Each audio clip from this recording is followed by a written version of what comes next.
So, question one. What legal decisions and or classroom decisions were made in this case? So classroom decisions were made to have an aide that would help Esther a couple hours a day, 4 days a week.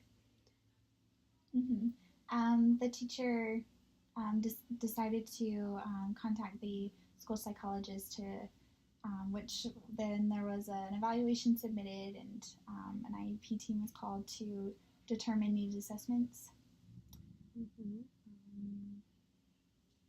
Let's see, and legally what she was getting at is that the team had concluded that Esther was considered mentally impaired. So that kind of came to a unanimous decision. Question two. What procedures illustrated best practice? What procedures illustrated lesson best practice? And we talked about how they created the team and gathered appropriate information like health history and background. They talked to the school psychologist and the teachers and the parents, and they gave Esther the appropriate assessments.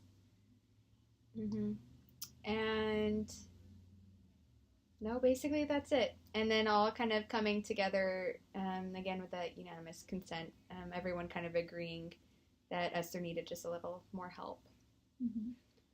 Question three, was the assessment consistent with appropriate ethical conduct expected from professionals? Explain.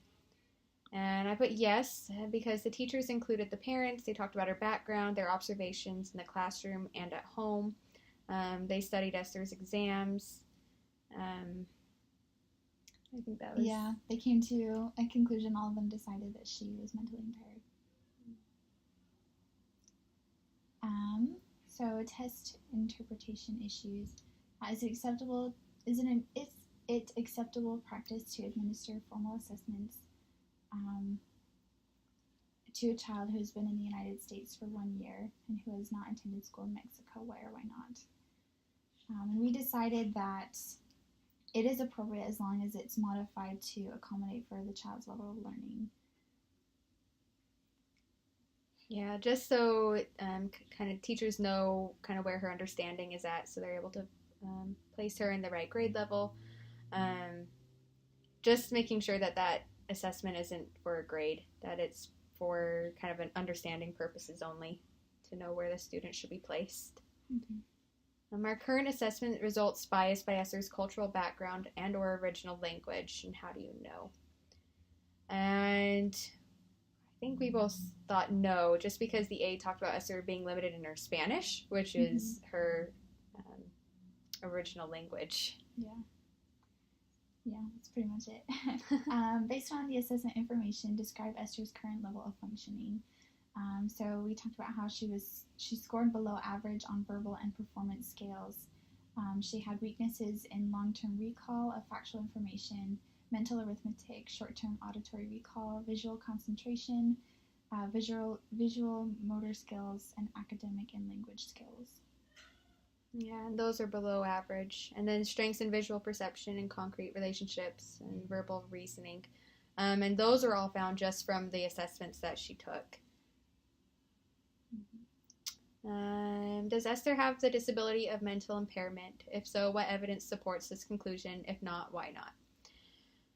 So as of right now, yes, just because her testing results and opinions from the teachers, the results showed that there was some mental lag where she couldn't recall information and things, but I think we agreed that it's not really we don't think it's permanent. So that's a case that should be reviewed every year because it should fade. Yeah, because we know that it's possible that she suffered from abuse growing up, and we know that that can cause some mental problems. It could potentially last longer than that, but as of right now, we believe that it could go away with proper intervention. So. And just making sure that she's acclimated to the culture, because this is kind of like a culture shock to her, so she's still kind of not used to it. Even after a couple of years, I think it takes a little longer to kind of grow accustomed to it. Perfect. So other assessment issues. Describe what you know about Esther's original culture and language background.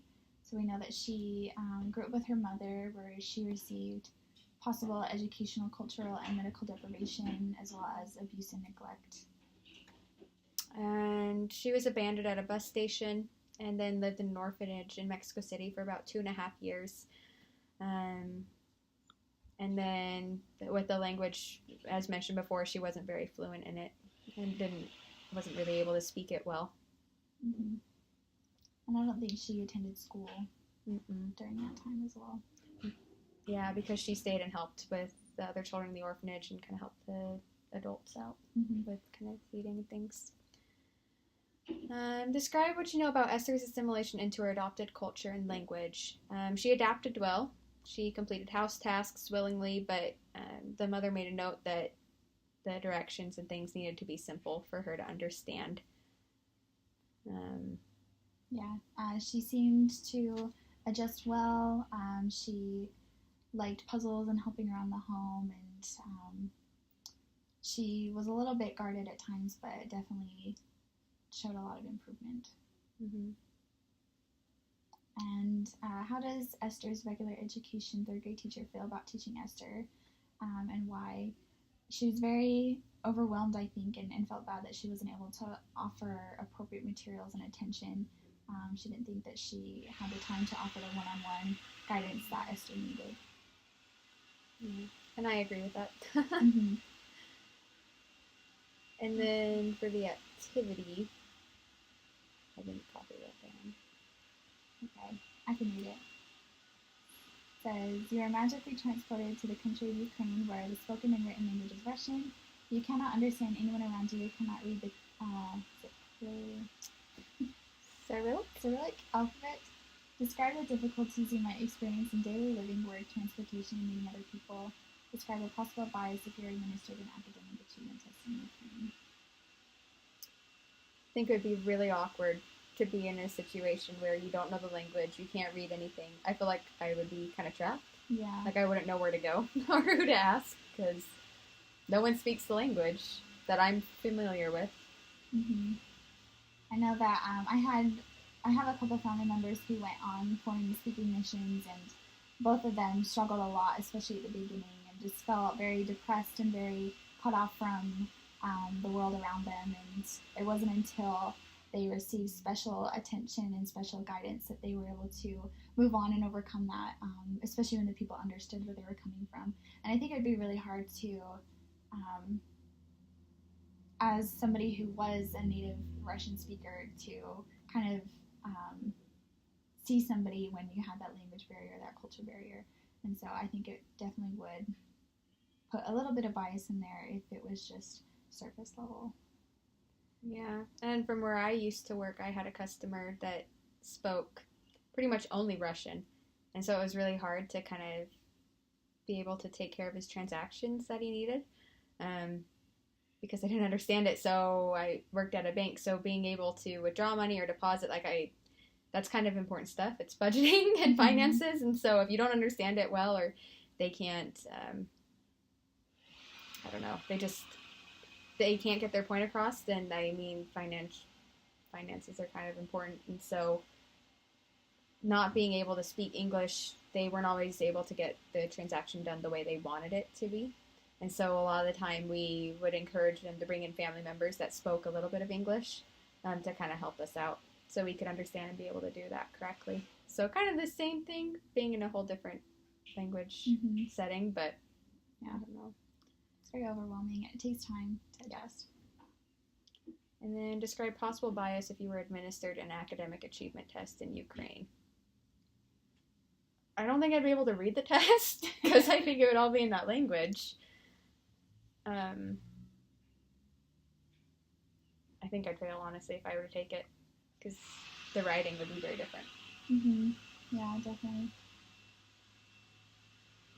And I think that's it.